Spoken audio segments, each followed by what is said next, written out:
I know that you want to get everything perfect. I know that you feel like it's so much that you need to get together. But, baby, let me tell you something. It's time for you to where you are planted.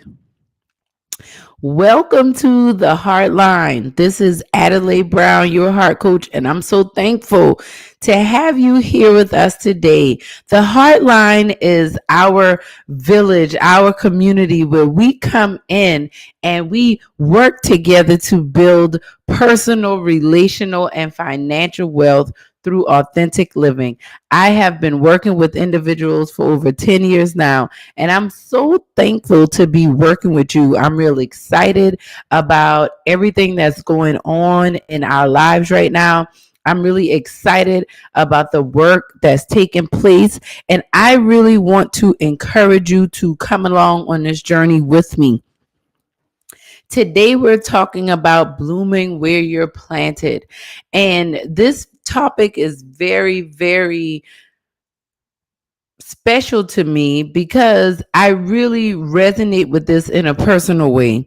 On March 18th, I did a presentation, did a workshop with an amazing group of women at one of my clients' establishments, business establishments. So, Addie BB and the Vault Receiving and Warehousing here in Charleston, North Charleston, South Carolina. We partnered together to present a celebration of women. It was a time for us to connect to power, collab with greatness, and celebrate one another and just have a wonderful time. It was a beautiful, beautiful time. And one of the things that was really exciting for me was I got to share a very special story with them that I want to share with you today because I want you to really get this idea of what it means to bloom where you're planted. So, my grandmother was born in April of 1931. She was born in the height of the Great Depression.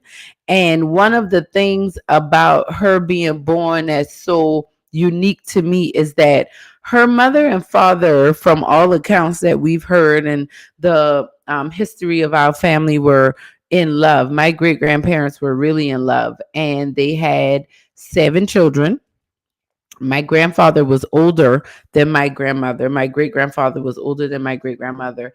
And they were seemingly having a wonderful life. Now, in 1930, my grandfather failed. I can't remember exactly what caused it, but for whatever reason, he died tragically, suddenly. It was not something that they were expecting. Coming out of that death and during her time of grief, my grandmother then realized, or my great grandmother then realized that that she was carrying my grandmother. My grandmother was her youngest child. And so my grandmother is one of those people that she always said that children that were born without their fathers in, she felt like that were born without their fathers in their lives had were born with a special gift. And so, sidebar, growing up without my father in my life, I felt like, God, what is my special gift? Because my daddy isn't in my life, but what is my special gift, right? Like, what's special about me? The difference was my father wasn't deceased, he just wasn't in my life. And at that time I figured it was just a choice that he was making. He did not want to be in my life. So I was just very intrigued by the fact that my grandmother didn't have a father as well, but her father didn't necessarily make a choice to be out of her life at a young age. He died prematurely. But either way, he left her. Now, I'm sharing this backdrop with you because my grandmother, like a lot of people who grew up in the South, my grandmother grew up in the Jim Crow South. She was a sharecropper. She was the grandchild of former people who were enslaved.